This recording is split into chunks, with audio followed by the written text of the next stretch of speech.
আসসালামু আলাইকুম ওয়া রাহমাতুল্লাহি ওয়া বারাকাতুহু।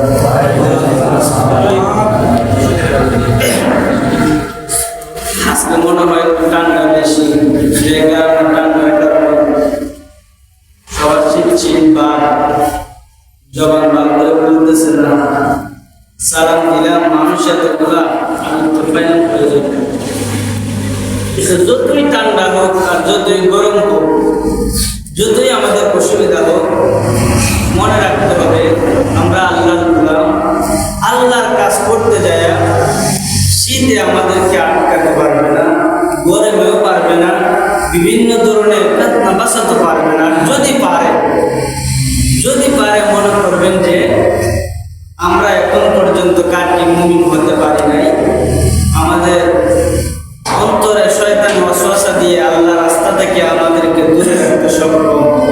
আর যদি আমরা মুমিন হই, প্রকৃতপক্ষে মুমিন হই, মুমিন বান্দারে যতই শয়তান ওয়াসওয়াসা দেয় কোনো লাভ হয় না। ঠিক যতই ওয়াসওয়াসা দেয় কোনো লাভ হবে না, শয়তান মুমিনের সাথে পারে না। এই জন্য আল্লাহ রাস্তা যখন কাজ করবে অন্য কোনো কিছু দেখার টাইম নেই, একজনের উপর ভরসা করবো, আল্লাহ যারা মহান, ওই আল্লাহ যারা সর্বশক্তিমান, ওই আল্লাহ যারা মেহেরবান, আর কেউ দ্বিতীয় আছে এটা আর কেউ ভরসা আশা করার দরকার নাই। আবারও আমি সালাম দেই, আপনারা উত্তর দিবেন জবান কাট করে। সালাম দিলেও শান্তি, আপনার উপরে রহমত বর্ষিত হবে, এবং আপনারা যদি উত্তর দেন আমার উপরে বর্ষিত হবে। এখন আপনারা যদি উত্তর দেন না, এর মানে বোঝা গেল আমি আপনাদের উপরে শান্তি বর্ষাইতে চাই, কিন্তু আপনারা আমার শান্তিতে রাখতেছেন মেলে দেন না।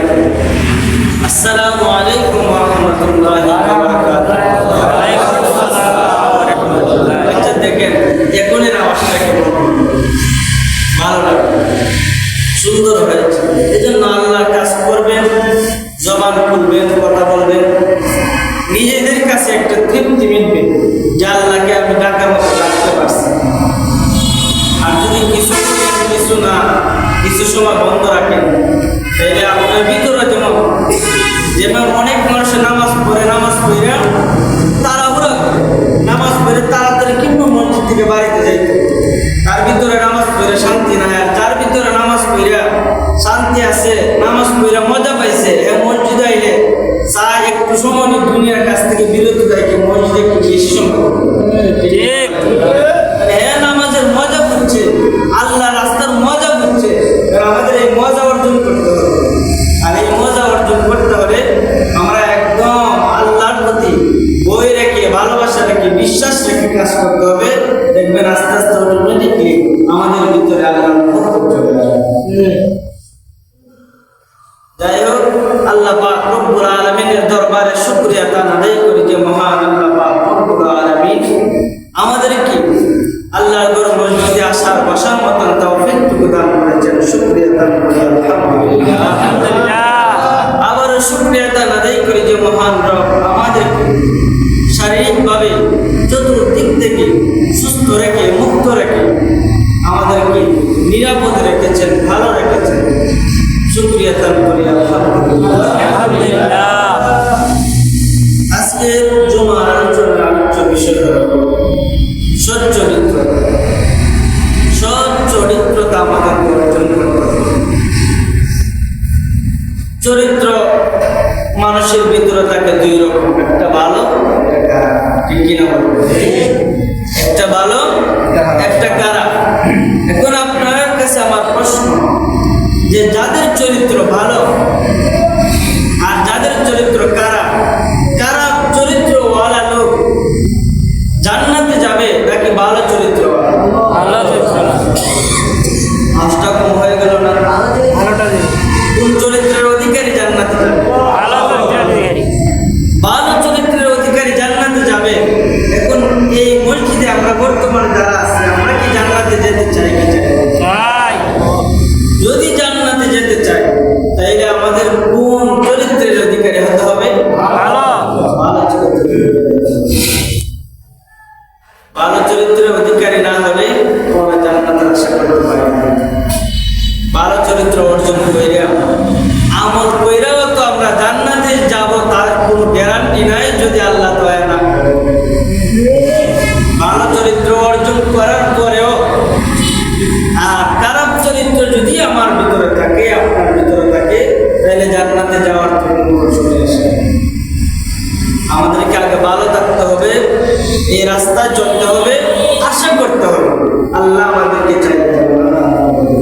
আর যদি আমরা ওই রাস্তায় নাই থাকি তাহলে কি সৎ চরিত্রটা আমাদের অর্জন করতে হবে। এখন সৎ চরিত্র বলতে কি? আমি শুধু সুন্দরভাবে চললাম, কিনলাম, খাইলাম, সুন্দর ভালো দামি দামি পোশাক পরলাম, আমার নামাজও ঠিক আছে, রোজাও ঠিক আছে, নফল ইবাদতও ঠিক আছে, আমি সুন্দরভাবে চললাম, সুন্দর গাড়ি দিয়ে ঘুরলাম, এটাই কি সৎ চরিত্র? আপনি যেমন ভাবে নামাজ পড়বেন, আপনি রোজা রাখবেন, আপনি নফল ইবাদত করবেন, আপনি যাকাত দিবেন, আপনি হজ করবেন, এর ভিতরে আপনাকে আরো কিছু কাজ করতে হবে। যে কাজটা হলো মানুষের সাথে সুন্দর ব্যবহার করতে হবে, মানুষের সাথে সুন্দর কথায় ভাষার মাধ্যমে কথা বলতে হবে, মানুষের বিপদে আপনাকে থাকতে হবে, মানুষ সাহায্য চাইলে আপনি তাকে সাহায্য করতে হবে। ঠিক কিনা বলেন? কারণ সমাজের মানুষই আপনাকে ভালো চরিত্রের অধিকারী না খারাপ চরিত্রের অধিকারী এই জিজ্ঞাসাটা সমাজের মানুষই আপনার বন্ধু বান্ধবরাই দিবে। ঠিক কিনা বলে? আমার সাথে যদি একজন লোক ভালো ব্যবহার করে, আমি নিশ্চয়ই কোনো না কোনো দিন কোনো কাজে আমি বলবো যে ওই লোকটা খুব ভালো মানুষ। আর যদি আমার সাথে একজন খারাপ ব্যবহার করে, তাইলে আমি বলবো যে ওই লোকটা একজন খারাপ মানুষ, তার ব্যবহার ভালো, তার কথার ধরন ভালো, তার চলার কি ভালো না, তার চলার ধরন ভালো না। মানুষই মানুষের ভালো গুণ প্রকাশ করে, খারাপ গুণ প্রকাশ করে। এজন্য আমি শুধু নিজে বিশ্বাস সাহায্যে বড় বসে থাকি যে আমার চরিত্র খুব ভালো, তাই না? আমি যেমন নিজে ভালো কাজ করতে হবে, তেমনই ভাবে অন্যের পাশেও ভালোভাবে দাঁড়াতে হবে। আমাদের কেমন চরিত্রটা অর্জন করতে হবে। হিংসা অহংকার রাখা যাবে না।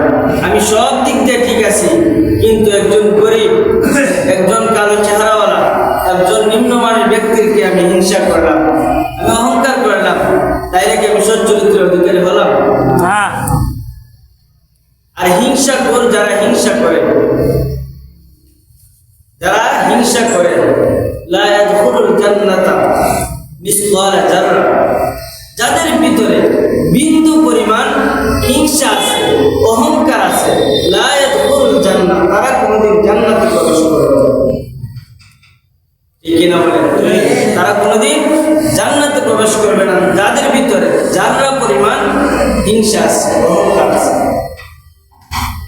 তাইলে আপনি সব দিক দিয়ে ঠিক, কিন্তু আপনার ভিতরে হিংসা রয়েছে, তাইলে আপনি জান্নাতে প্রবেশ করতে পারবেন না, সৎ চরিত্রের অধিকারী হতে পারবেন না।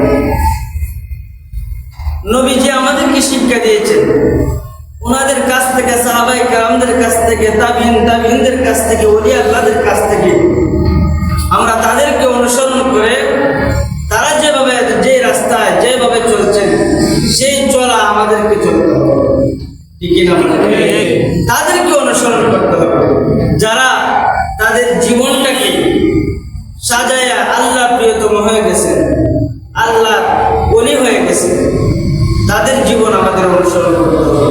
তাদের জীবন কিভাবে কাটেছে, তারা কিভাবে চলছে, তারা কোন রাস্তা চলছে, তারা কোন মানুষের সাথে কোন ব্যবহার করছে, ওই অনুসরণটা আমাদের করতে হবে, ওই আদর্শ আমাদের ভিতরে রাখতে হবে। একজন মানুষ সাধারণ বান্দা থেকে আল্লাহর বন্ধু হয়ে যায় আল্লাহর কাজের মাধ্যমে, আল্লাহর হুকুম পালনের মাধ্যমে, মানুষের সাথে সুন্দর ব্যবহারের মাধ্যমে। সুবহানাল্লাহ। আল্লাহর ওলিরা যারা ওলি হয়েছে, তারা কি মানুষের সাথে না চইলে শুধু নামাজ পড়ে ওলি হয়ে গেছেন? তা তারাও তো মানুষের সাথে ব্যবসা করছে, তারাও তো মানুষের সাথে ঘোরাফেরা করছে, তারাও তো মানুষের সাথে এক জায়গায় বসে খাওয়া দাওয়া করছে। তাহলে তারা কোন পর্যায়ে কিভাবে কোন কাজটা করছে ওই জিনিসটা আমাদের ভিতরে আনতে হবে।